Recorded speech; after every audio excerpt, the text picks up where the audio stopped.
Olá, muito bom dia para você ligado aqui na TV Candidez. Está no ar o programa Espírita Nova Era, uma realização da AME, Aliança Municipal Espírita de Divinópolis, com a coprodução do CEP, Centro de Estudos e Pesquisas Espíritas, aqui de Divinópolis também. A mensagem consoladora e esclarecedora da doutrina espírita aqui na sua TV Candidez. O nosso convidado de hoje é o amigo Renato Nunes. Renato, é uma alegria poder recebê-lo aqui em nosso programa. Seja muito bem-vindo.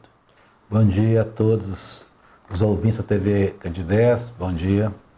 É uma alegria imensa também estar nesta manhã com vocês aqui para trazermos e participarmos com novos conhecimentos, novas leituras que as parábolas de Jesus trazem a cada um de nós que estamos aqui nesse grande mundo de aprendizado. Muito bem. Como o Renato colocou, nós iremos conversar um pouco sobre a parábola do semeador. Interpretar a parábola do semeador segundo o entendimento espírita, as diversas maneiras pelas quais podemos aproveitar os ensinamentos do Evangelho. Renato, por que Jesus falava por parábolas? Olha, é interessante, eu só queria fazer um preâmbulozinho, porque, na verdade, são 32 histórias, né? Das 32 histórias das parábolas, né?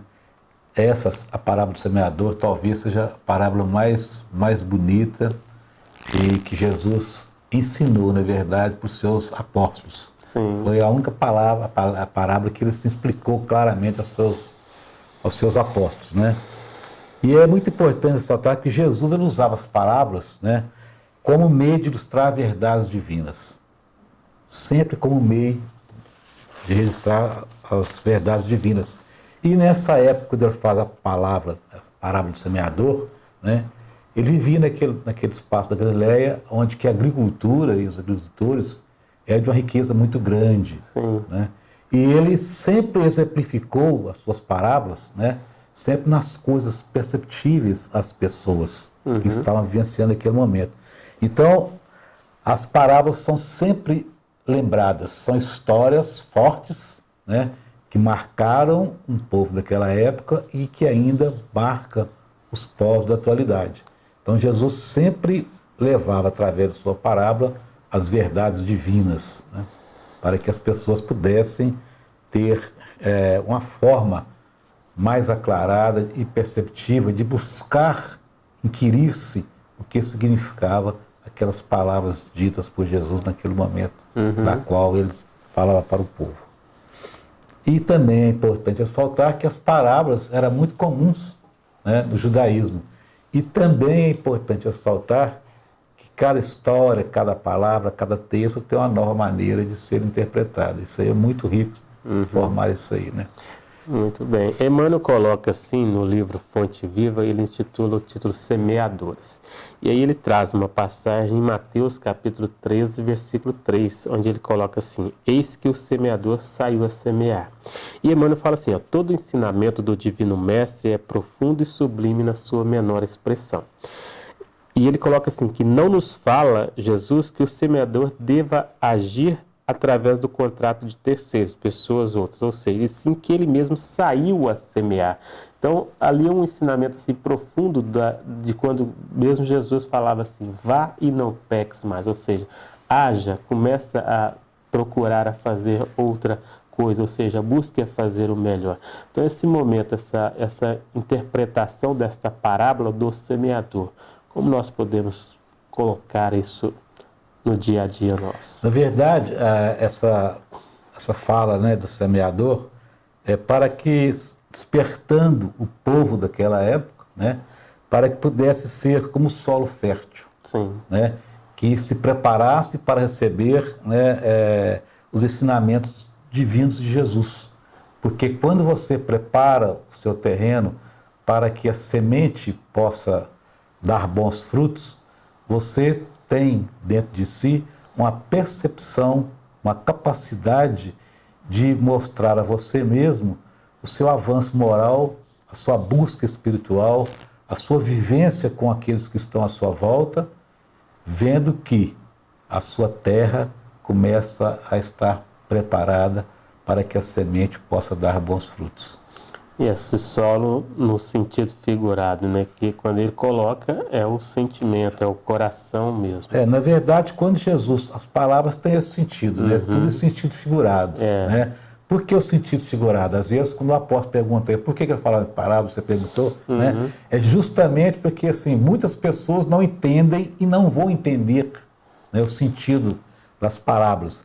Mas é exatamente isso um dos objetivos, porque é fazer com que nós vamos buscar entender e compreender o sentido real das parábolas, dessa história, né, na nossa vida, porque ele retrata muito isso, né, ele retratou muito isso, da nossa vida na atualidade.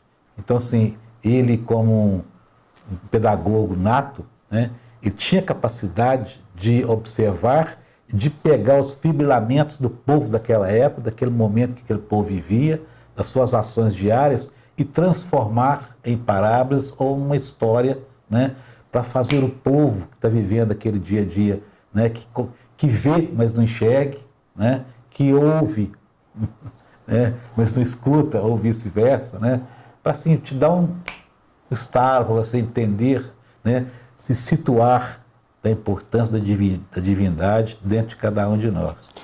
Com certeza. E esse semear, quando coloca que saiu a semear, e aí vai narrando a história. Umas caiu onde tinha espinhos, outra caiu em terreno de pedras. Explique um pouco esses momentos assim com relação ao nosso sentimento, ao coração, aquelas pessoas que, de certa forma, têm ainda o sentimento meio endurecido para esse entendimento do Evangelho, nessa expressão que Jesus coloca. Na verdade, nós temos que entender o seguinte: na época de Jesus, naquele tempo, né, semeava semente no meio de tudo, no meio dos espinhos, no meio das pedras, do pau e assim por diante. Jogava-se a semente nascia, ia crescendo, né? Depois que se arava a terra, né? Não era igual se faz hoje. Mas é importante a gente ressaltar, né, que ele quer nos dizer assim, que há diversos tipos de solo. Sim. Né? Cada solo tem a sua, digamos assim, a sua propriedade própria. Um solo arenoso, né? Às vezes você pega ali 1 hectare, 10 hectares de terra, tem um solo que é mais arenoso, tem um solo que é mais úmido, tem um solo que é pântano, tem um solo que é mais petrificado, né? E ele vai pegando esse solo e dizendo que vai jogando a semente, né? E uma caiu no terreno pedregoso, outra caiu à beira da estrada, outra, né, caiu onde tinha mais espinhos e outro caiu em terra fértil, né?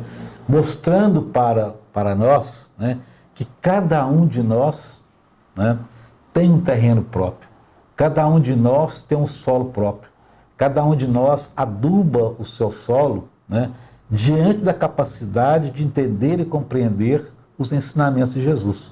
Porque foi isso que ele quis nos dizer, né? Cada um a seu tempo. A semente foi jogada em todos os solos, digamos assim, né?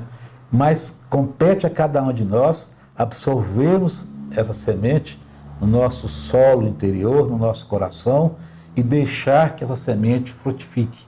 Agora, para chegar a esse ponto de frutificar, né, nós temos que ter uma capacidade de discernimento muito grande, uma responsabilidade moral e espiritual, né, da importância que é o crescimento dessa semente, dos bons frutos, para que outras sementes eles possam dar, para que nós possamos assim viver num mundo melhor, num mundo mais humanizado espiritualmente e moralmente.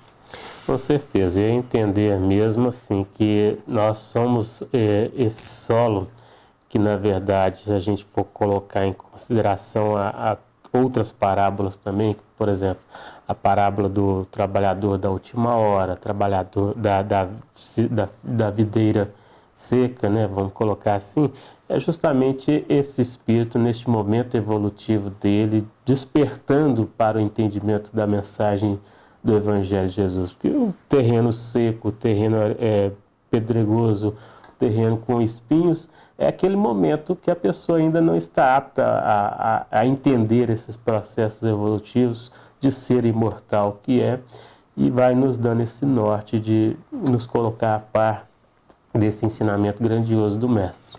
A grande riqueza que eu vejo nessa parábola do semeador, que ele pega somente 4 tipos de solo. Olha a riqueza, você separou 4 tipos de solos. Né? E 4 momentos 4 evolutivos. momentos evolutivos, né? Importantíssimo. Quer dizer, despertando a cada um dos seres daquela época, e ainda fala assim que os homens daquela época são os homens de hoje. Que Jesus, acredito eu, não pregou só para os homens daquela época, porque ele sabia que a vida era eterna. Né? Então você vê que a fala de Jesus, né, ela é uma fala presencial em pleno século XXI, rica, debatida, questionada, né? Uma fala assim que cria paz, que traz novos conhecimentos de vida para todas aquelas pessoas que se deixam, né, a semente adentrar o seu quintal interior, né? E assim por diante. Eu vejo uma riqueza muito, muito, muito rica, muito grande mesmo. E é mais importante também observar, Auri, que ela tem assim, né, está no Evangelho de Mateus, está de Lucas e está de Marcos. Com certeza. Né? E cada uma fala um pouquinho diferente uma da outra, mas o conteúdo é o mesmo. Emmanuel ainda coloca nesta leitura de Semeadores no Fonte Viva, ele coloca assim, para a gente refletir um pouco mais neste bate-papo nosso. Aprendendo a ciência de nos retirarmos da escura cadeia do eu, excursionaremos através do grande continente denominado interesse geral, ou seja, esse momento de semear, justamente, ele coloca aqui que são nas terras das almas, ou seja, para a gente ir entendendo que o que a gente semeia, nós vamos colher. Então, depende muito do sentimento que a gente irradia em direção ao próximo também, não só no nosso processo de busca espiritual, de crescimento, porque é nesse relacionamento com o próximo, é nesse relar com o próximo, né, que a gente vai amadurecendo, que a gente vai construindo as nossas afinidades, o nosso passo a passo, não é mesmo? Eu vejo assim que tem uns certos momentos que a gente fica pensando assim, uma laranja tem quantas sementes? E uma semente, quantos frutos dão? Não é? Então, assim, você vai avaliando quando Jesus vai falando dos terrenos e das sementes, né? Das palavras que ele colocou para toda a humanidade, né? Despertando o homem à busca de si mesmo, né? A busca de um terreno fértil que possa trazer boas sementes e, consequentemente, essas boas sementes dando bons frutos, o homem será mais feliz, o homem será mais participativo, o homem irá compreender e entender o outro de melhor forma, né? O homem vai amar mais o outro, né? E assim nós vamos fortalecendo as nossas identidades, buscando amar o próximo, como Jesus nos disse, né? Amar o próximo como a ti mesmo, e a Deus sobre todas as coisas, né? Então, assim, é uma engrenagem muito grande, né, de terrenos, uma engrenagem muito grande de sementes, né, e uma engrenagem muito grande de ouvintes, aqueles que estavam de passagem à beira do caminho. E quando a semente foi julgada, simplesmente continuaram o seu caminho, esquecendo que permitir essa semente frutificar, os seus passos seriam passos mais certos, o seu olhar seria um olhar mais diferente, e o seu florir interior nas coisas do amor e do espírito seriam muito mais fortalecidos. Ao passo que, no caso da parábola, aqueles que passaram pela estrada continuaram o seu caminho sem se aperceber, né, dessa grande oportunidade que ora lhe era dada e que ora ainda é dada a todos nós encarnados aqui na Terra, em pleno século XXI. Mesmo assim, ainda a gente pode entender nesse processo de as sementes que caíram à beira do caminho, igual você coloca, que esses passaram, não entenderam esse momento aí. Então a gente pode pensar assim também. Mesmo assim, a gente ainda deve continuar dando esse auxílio, dando esse amparo, né, para esses aí que, de forma ou de outra, não entendem este momento de fazer essa autorreflexão, essa busca interior, né, Renato? Olha, a grande pedagogia que eu falo assim que Jesus deixou para nós foi o não julgar, Com certeza. Né? E ele não julgou ninguém e nem prejulgou quem quer que fosse, porque a sua psicologia era muito maior do que isso. Né? E ele deixa esse exemplo para nós, porque na verdade nós temos que entender quando fala que nenhuma ovelha se perderá, né? Nós temos que buscar isso aí. Cada um tem sua idade psicológica. O fruto não amadurece antes da hora, a não ser que você ponha ele verde e põe no cambureto. Né? Caso contrário, não vai amadurecer. Né? Ou larga muito tempo ali na fruteira para ele amadurecer. Tem uns que nem amadurecem, né? Mas é importante assim, que todos nós temos nossos momentos. Todos nós já chegaram a hora que, se nós tivermos grande dificuldade para despertar, a própria espiritualidade faça com que nós despertemos de alguma forma ou de outra. Porque o instante é esse, o momento é esse. Mas tem vezes que o cavalo passa tão arriado, né, que você não consegue pegá-lo, né? Fazer um bom uso desse arreio que passa naquele momento. Mas nem por isso você deve se acabrunhar, né? Você deve abrir os seus braços, seus pensamentos, enxergar o que há por trás da montanha e continuar arando o seu terreno, né? Trabalhando o seu solo interior, sem remorso, sem culpa, né? Acreditando em si mesmo, acreditando na divindade espiritual e seguindo em frente. Não é ferindo consciências, né? Forçando o outro a modificar. É você fazendo a sua autointrospecção, modificando seus atos, suas atitudes, para ser exemplo com o próximo, né? Bom, nós estamos ao vivo aqui na TV Candidez, o programa Espírita Nova Era, uma realização da AME, Aliança Municipal Espírita de Divinópolis, com a mensagem consoladora da doutrina espírita aqui pela sua TV Candidez, uma realização da AME e coprodução do CEP, Centro de Estudos e Pesquisas Espíritas de Divinópolis. Recebendo hoje o amigo Renato Nunes. Renato, a semente e os diferentes tipos de solo em que é lançada guardam um significado especial, assim como nós colocamos aqui. Você poderia nos falar a respeito, assim, que significado mais especial vem a ser esse? Olha, a semente é a palavra de Deus, né? Tal palavra, ela é absoluta e imutável, né? Os diferentes solos representam a capacidade individual, né, de cada um em compreender a palavra de Deus.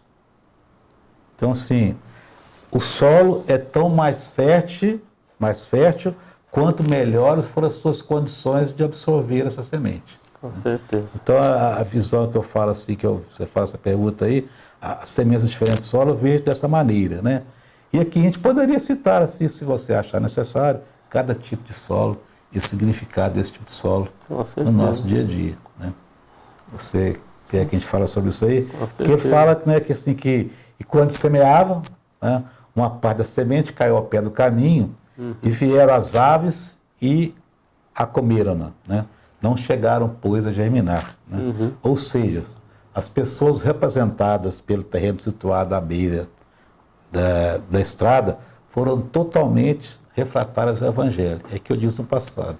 Seguir em frente, sem olhar para trás, sem observar o que estava à sua volta. Essas aves que a comeram também, a gente pode entender assim que são aqueles outros companheiros que não deixaram também absorver e mantiveram eles naquela direção. Vamos dizer assim, que seriam, entre aspas, trevas. As trevas, né? Não te deram oportunidade que você, já que você estava meio assim, afoito a caminhar, né? Não permitiram que você fosse ali, né? Então, na verdade, a treva também, as trevas te tiram um pouco. E a semente é o Evangelho, exatamente, né? Então, se essa semente foi jogada ali ao longo do caminho, você frutifica um bom fruto e não vai... Você não quis absorver e continuou sua caminhada. Esse espaço simboliza esses irmãos que, de certa forma, nos querem desviar do caminho. E como tem, né? Como tem. O segundo solo, né? E outra parte caiu em pedregais, onde havia terra bastante, e logo nasceu, porque não tinha terra funda. Mas vindo o sol, queimou-se, secou-se, porque não tinha raiz, né? Então, as pessoas simbolizadas pelo terreno pedregoso são os entusiastas, aqueles entusiastas de primeiro momento, de primeira hora, né? Que ante os menores obstáculos, eles se afastam dos compromissos com Jesus, com as palavras e com as ações, com as obras de Jesus, né? São chamadas aquelas pessoas de fogo de palha. Sim. Não é isso? Bom, nós temos aqui o terceiro solo, né? Ele fala que outra caiu entre os espinhos, e os espinhos cresceram e sufocaram-na, né? Temos aqui aqueles que ouviram a palavra divina, compararam com as coisas materiais e decidiram pelos materiais, por parecer-lhes mais cômodas, mais tranquilas, menos trabalhosas. Porque seguir as palavras de Jesus, colocar em prática as palavras de Jesus, não é fácil. É difícil. É muito sacrifício. E a gente sabe isso aí. Com né? certeza. Não é assim, igual falou assim, não é só entusiasmar. Não, né? Tem a possibilidade. Tem que saber renunciar. Ânimo, renúncia, né? Uma série de coisas para colocar em prática. E aí nós temos ainda o quarto solo, né? Que ele nos fala assim: e outra caiu em terra boa e deu fruto, um a 100, outro a 60 e outro a 30. Quem tem ouvidos para ouvir, que ouçam, né? Então, os ensinamentos do Evangelho, quando alcançam pessoas simbolizadas pela terra boa, né, são assimilados e difundidos naturalmente, né? Agora, o terreno fértil produz uma lavoura de bons frutos, suculentos, né, que vão produzir outras sementes fortes que vão somar-se para o engrandecimento do Evangelho de Jesus. Agora, entretanto, é muito importante ressaltar que nem todas as sementes, nem todos os terrenos são férteis. Por isso eu falo, uns a 30, uns a 60 e uns a 100. Né? De acordo com a capacidade, de acordo com o entendimento, com a condição espiritual. E na verdade eu vejo que nós ainda estamos no segundo solo. Acho que a maioria da população dos seres do planeta ainda nos encontramos no segundo solo. Né? Às vezes muito entusiasmo, vai aparecendo dificuldades, você vai comer assim quando vai, aquela coisa toda. Né? Mas o quarto solo é isso aí, né? que nem todo solo produz igual. Por isso que ele fala, uns produzem a 30, são aqueles irmãos que ainda estão começando a perceber, né, a importância das palavras de Jesus, a importância do seu Evangelho. Né? Os outros que estão a 60, né, já estão um pouco mais avançados, mais evoluídos, entendendo todo o processo criativo da bondade e da beleza de Deus e de Jesus. Né? E eu acho que não tem ainda, eu pessoalmente, aqueles que produzem a 100%. Eu acho que tem 80, 90, 85. Eu acho que nós estamos num processo de busca muito grande, né, para ser essa terra boa que produz a 100. Isso na minha concepção. Eu concordo com você, e acho que nem tem que pensar assim, porque senão vai haver também uma certa vaidade e achar que está mais avançado que todos aqui. Que os outros. Né? E sabemos muito bem que o processo ele é lento e demorado, mas que requer muito sacrifício. O processo é que você constrói uma casa, você começa do alicerce, tem que ter base. Se não tiver base, com certeza a casa vai ruir. Tudo na nossa vida é assim, não é? E o Evangelho de Jesus, as palavras de Jesus também, ele vem nos mostrar isso. Tudo tem um início, né? Um princípio, um meio e um fim, né? Quando você está construindo. Agora, nas questões de Deus, nas palavras de Jesus, nos seus ensinamentos, nos seus exemplos, nunca tem fim. Porque não termina aqui a vida no plano terráqueo, né? Continua no plano espiritual. Com certeza. Né? Então, as suas ações aqui no plano material, né, aqui na Terra, consequentemente, vão continuar no outro plano, se assim você desejar, né? Se assim houver a oportunidade de você continuar esse trabalho que você iniciou aqui. Com certeza. Bom, nós estamos chegando ao final do nosso programa. Renato, quais as considerações finais? Que mensagem você deseja e deixa aqui aos nossos telespectadores, aos amigos aqui da TV Candidez? Olha, a mensagem que eu deixo é que nós possamos nos esforçarmos cada vez mais para sermos um bom solo. Um solo que dê bons frutos, dê boas sementes, um solo que faça com que nós tenhamos as nossas potencialidades trabalhadas no amor, no respeito, no carinho, na fraternidade, lembrando sempre do que Jesus nos disse, né? Para que possamos ser aquela terra boa que frutifique constantemente. Que não possa não frutificar 100 sementes, mas que possam frutificar 30, 10, 15, né? Aquilo que nós demos conta de frutificar. Essa é a mensagem que eu deixo, convidando a todos vocês para fazer assim uma leitura ou uma releitura, não só da parábola do semeador, mas como todas as outras palavras de Jesus. Agradeço. Faça o bem sem olhar a quem. Exatamente. Assim. Bom, nós agradecemos, Renato, pela sua participação aqui em nosso programa. Que Jesus continue abençoando sempre e você continue levando sempre a mensagem de luz, esclarecendo com o Evangelho. Nós aqui agradecemos a oportunidade. Muito obrigado. Bom, o programa Espírita Nova Era, uma realização da AME, Aliança Municipal Espírita de Divinópolis, com a coprodução do CEP, Centro de Estudos e Pesquisas Espíritas também de Divinópolis, ao ar todo sábado às 9h30 da manhã na TV Candidez, com reprise toda terça-feira às 7 horas da manhã. Um grande abraço a todos, muito obrigado, um bom dia e até o próximo programa.